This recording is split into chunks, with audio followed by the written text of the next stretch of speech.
Hey mga Spart, kamusta kayo? Welcome back to my channel. Magandang yung mga Spart, pag-uusapan natin na ang mga pwedeng mangyari after ng 1 month no contact rule mo sa lalaki.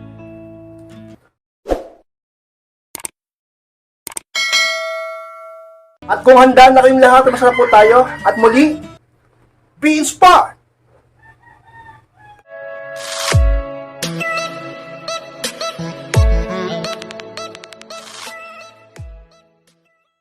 At ang unang bagay na pwedeng mangyari after ng 1 month no contact rule mo sa lalaki is pwedeng mag-message na siya sa'yo. O pumakas pa dyan ang unang bagay na pwedeng mangyari kapag ang isang lalaki ay nagawa mong no contact rule after 1 month.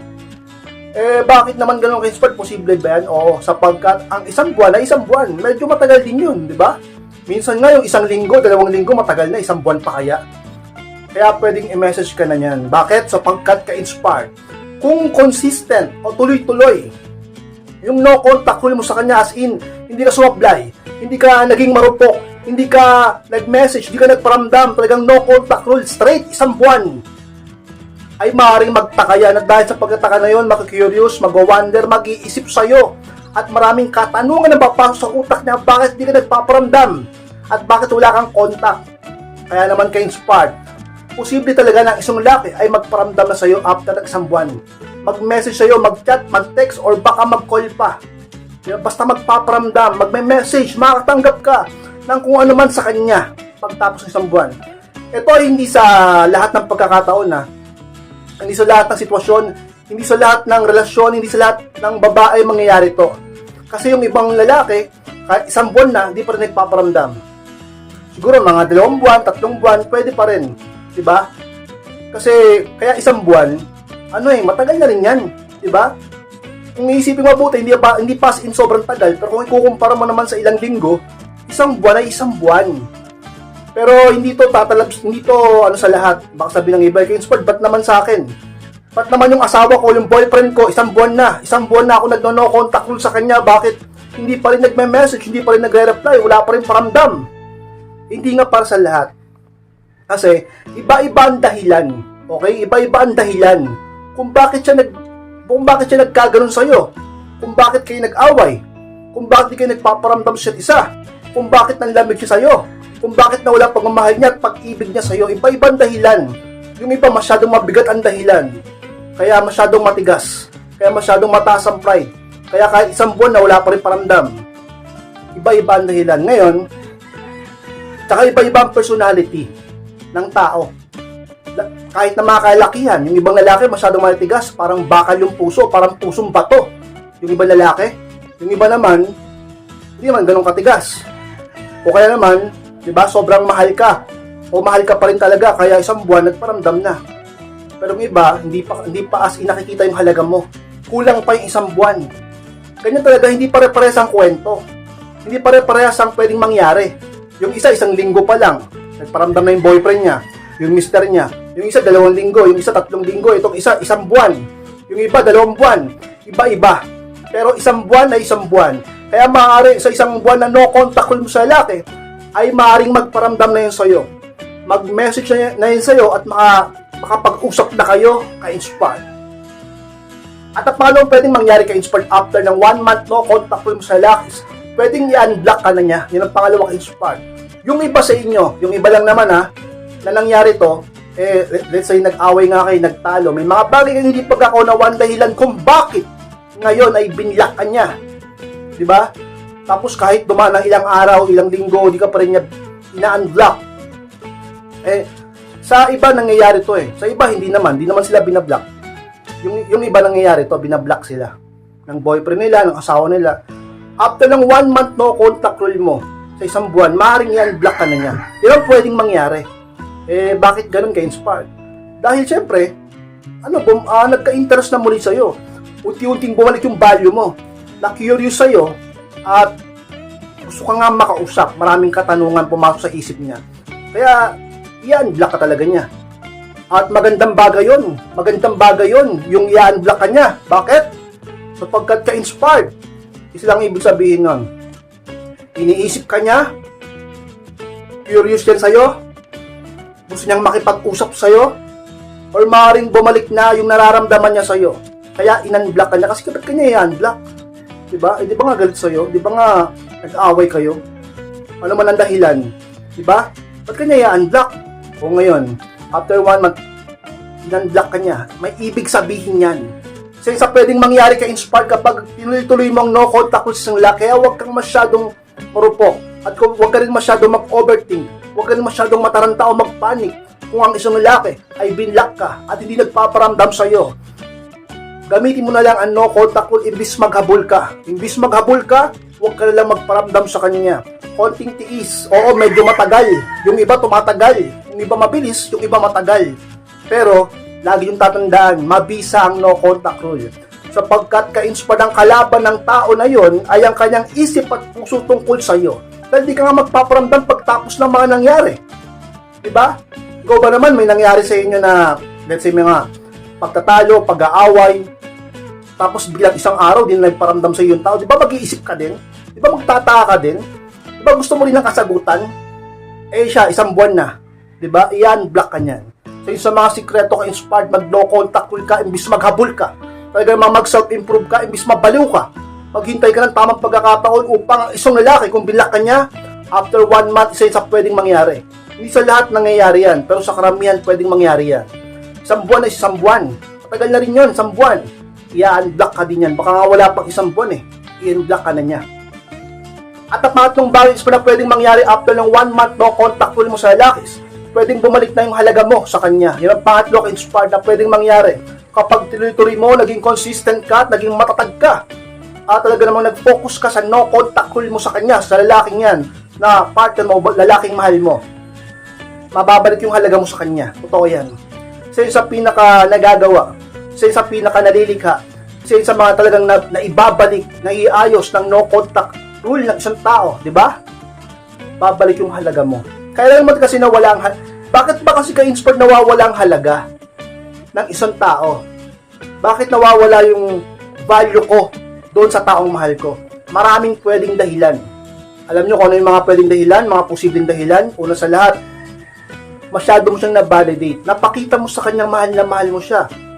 Naparamdam mo sa kanyang baliw na baliw ko sa kanya. Inispoiled mo siya.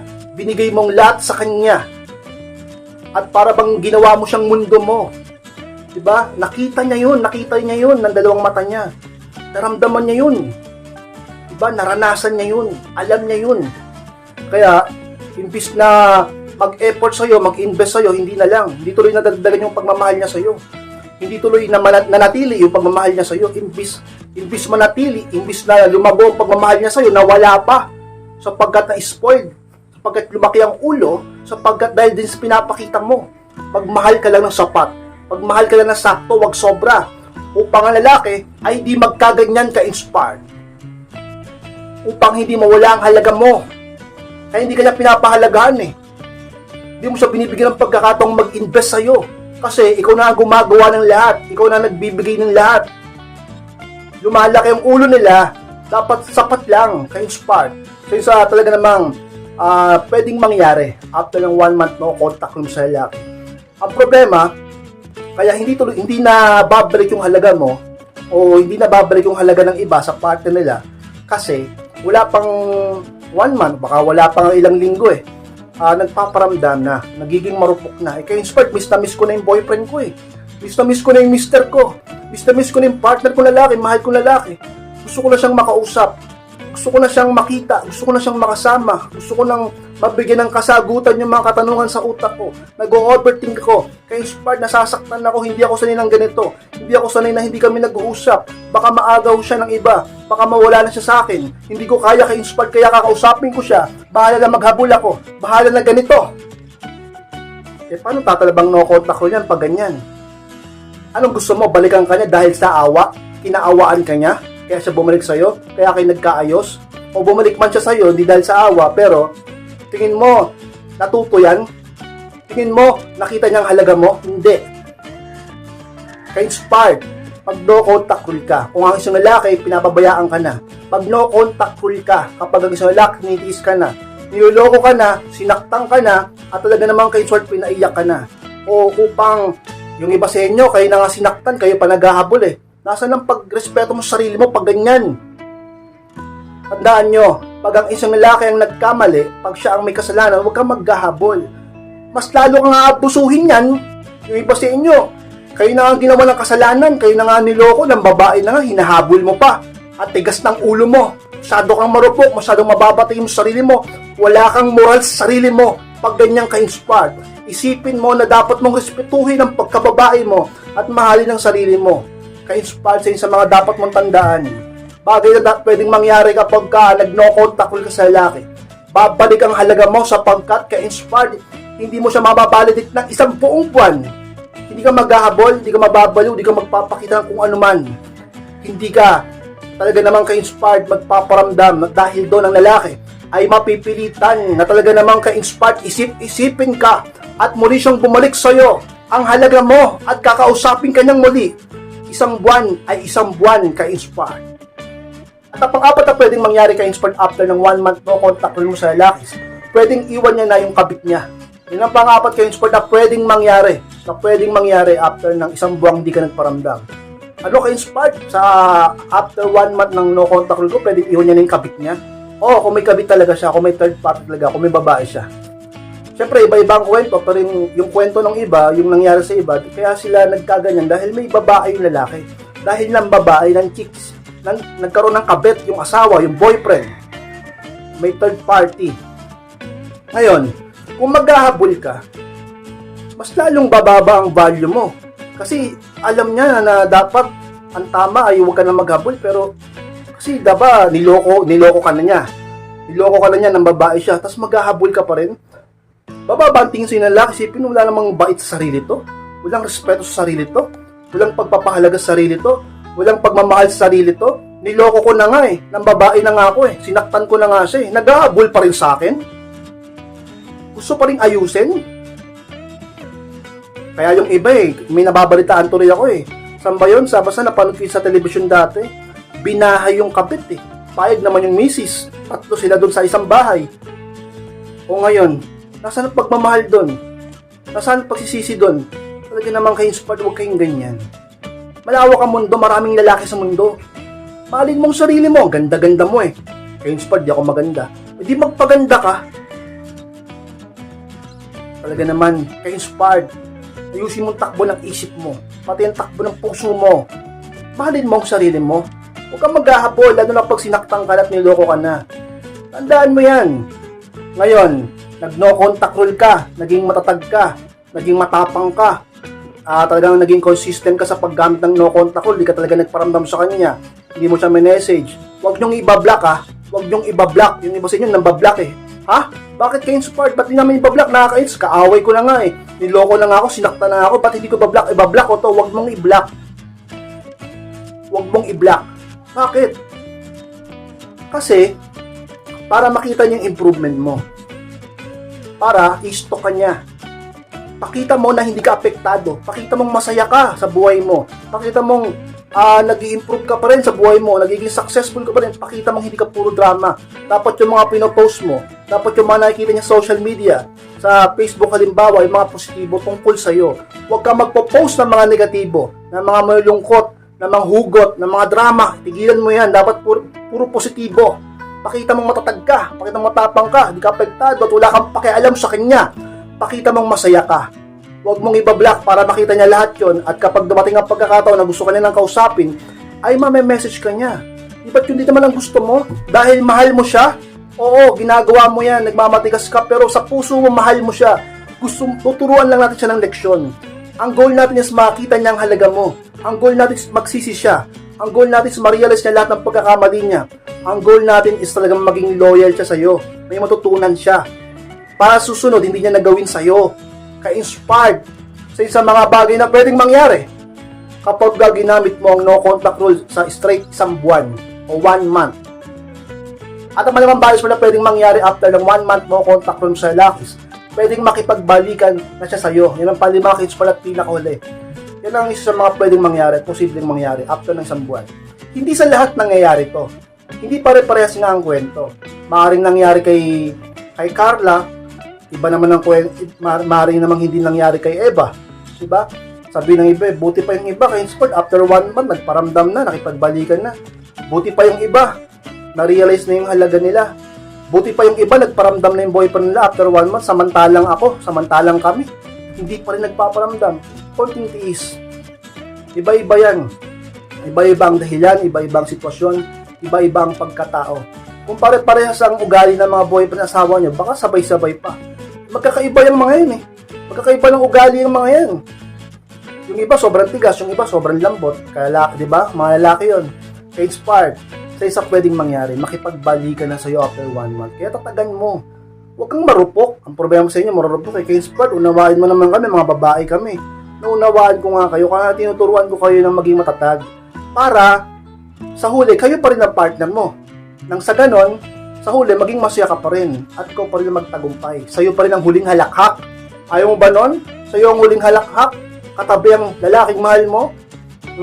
Gusto mo ba na ang huling halakhak kasi sa kabit niya? Gusto mo ang huling tawa sa kabit niya? At tagumpay sa kabit niya? Gusto mo sa kabit niya? Siya mapunta at hindi sa'yo? Kaya huwag kang maghahabol. Mag-no contact rule ka upang bumalik ang halaga mo. Makapag-isip-isip ang lalaki. Ma-realize ng lalaki ang halaga mo. Maisip ng lalaki lahat ng pagkakamali niya. Maramdaman ng lalaki na hinahanap-hanap ka niya. Maramdaman ng lalaki sa puso niya na mahalaga ka pala at mahal ka pala niya. At maniwala ka sa akin kahit may babae pa siya ngayon. Kahit may kabit siya ngayon. Kahit may girlfriend siya ngayon. Kung hindi ka magpaparamdam, hindi ka maghahabol, ikaw ang papasok sa utak niya. At para bang wala siyang kasama kahit may babae siya. Sapagkat ikaw ang naiisip niya. Panalo ka pa rin. Bakit? Ikaw naman nasa isip niya eh. Kasama niya nga yung isa. Kasama niya nga yung kabit niya. Ikaw naman yung tumatakbo sa utak niya. O di sinong panalo? Di ba ikaw? Ikaw yung naiisip niya eh. Hindi naman yung kasama niya eh. So yun sa mga sikreto, mag-no contact rule ka imbis maghabol ka. So yun sa pwedeng mangyari kay Inspired. Makipagbalikan sa iyo ang isang lalaki. After ng 1 month no contact rule mo sa kanya, kay Inspired.